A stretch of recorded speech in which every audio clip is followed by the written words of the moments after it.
Paytm से संबंधित आज इस वीडियो में सभी दर्शकों का बहुत बहुत स्वागत, अभिनंदन।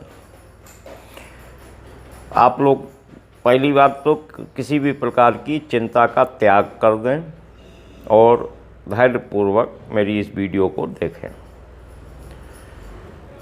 पेटीएम के संबंध में 31 जनवरी को रिजर्व बैंक द्वारा कुछ सूचनाएं सार्वजनिक की गईं, जिसके अनुसार लोगों को पता है कि पेटीएम अब काम नहीं करेगा। यानी कि 29 फरवरी के बाद पेटीएम कोई ऐसे कार्य नहीं करेगा जो बैंकिंग कार्यों की श्रेणी में आते हैं, यानी कि लोगों का पैसा अपने पास जमा नहीं कर पाएगा।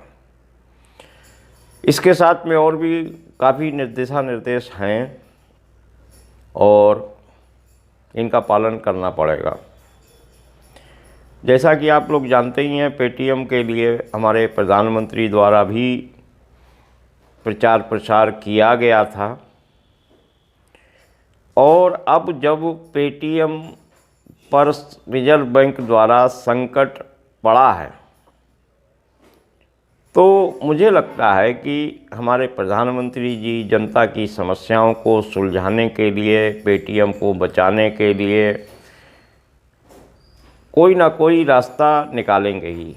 और चूंकि वह सुप्रीम है, केंद्र सरकार में है, यह मामला भी केंद्र सरकार के अधीन ही आता है। रिजर्व बैंक ने जो नियम कानून तोड़ने के उपरांत पेटीएम पर प्रतिबंध लगाए हैं, उन नियमों को ही यदि बदल दिया जाए तो रिजर्व बैंक अपने आदेश वापस भी ले सकती है।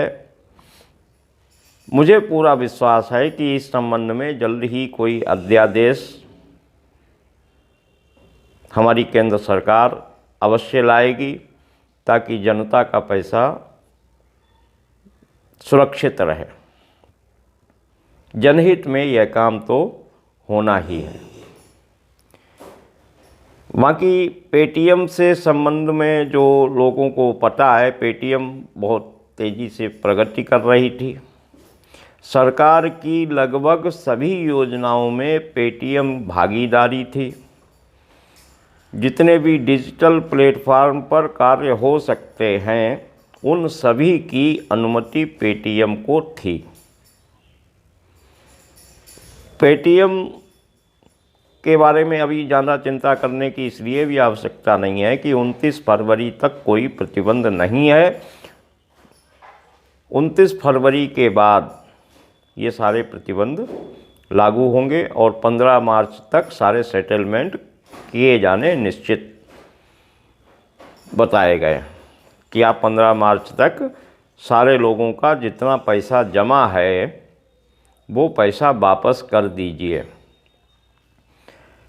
यह एक असंभव कार्य है, ऐसा नहीं होगा।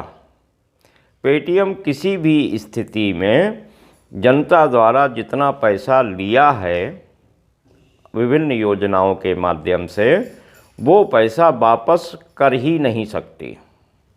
कोई भी वित्तीय संस्थान जो जनता से पैसा वापस 100% पैसा वापस करने का स्थिति बनती है तो वह सीधा सीधा दिवालिया ही हो सकती है, पैसा वापस नहीं कर सकती, कोई भी संस्थान हो, क्योंकि वह संस्थान अपना पैसा कहीं दूसरी जगह लगा देती है और जहां लगाती है वहां पर पैसा वापस निश्चित सीमा में आ जाए, यह असंभव होता है। आज यदि कोई बैंक भी कहे कि वो सभी जमाकर्ताओं का पैसा वापस कर दे तो यह भी संभव नहीं है, बैंकें भी नहीं कर सकती। और ये तो पेटीएम है, इसका इतना पैसा प्रचार में खर्च करती है, इतने लोगों को रखती है, तो वो पैसा तो सब उसी में खर्च हो चुका होगा, मुझे लगता है, मेरा आंकलन है। तो निश्चित रूप से निकट भविष्य में केंद्र सरकार द्वारा पेटीएम को बचाने के उद्देश्य से कुछ न कुछ अध्यादेश के द्वारा अथवा बिल के द्वारा इसको सहायता पहुंचाई जाएगी ताकि देश की जनता को कोई विशेष आर्थिक हानि ना हो। समय सीमा तो बढ़नी निश्चित है, इसमें तो कोई मुझे संदेह ही नहीं है। और हमारे प्रधानमंत्री जी का पेटीएम पर विशेष अनुग्रह है। भारतीय कंपनी है, भारतीय कंपनियों पर विशेष अनुग्रह हमारे प्रधानमंत्री जी का रहता ही है। तो इस संबंध में ज़्यादा परेशान होने की आवश्यकता नहीं है। बस आप लोग यह कर सकते हैं यदि चाहें तो कि कोई नया निवेश पेटीएम के माध्यम से अब ना करें। जब पेटीएम के संबंध में कोई अध्यादेश आ जाता है, रिजर्व बैंक द्वारा कोई छूट दे दी जाती है, तो आप लोग उसमें पुनः क्रियान्वित हों।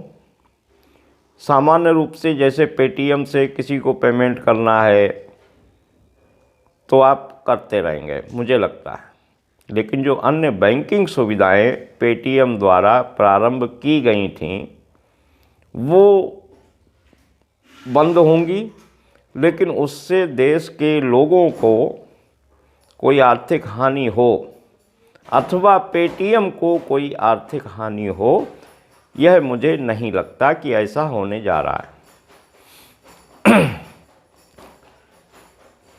क्योंकि प्रधानमंत्री जी जिससे एक बार दोस्ती कर लेते हैं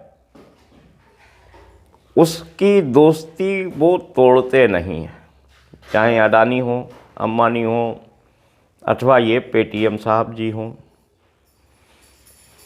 तो आप लोगों को ज़्यादा चिंता करने की आवश्यकता नहीं है।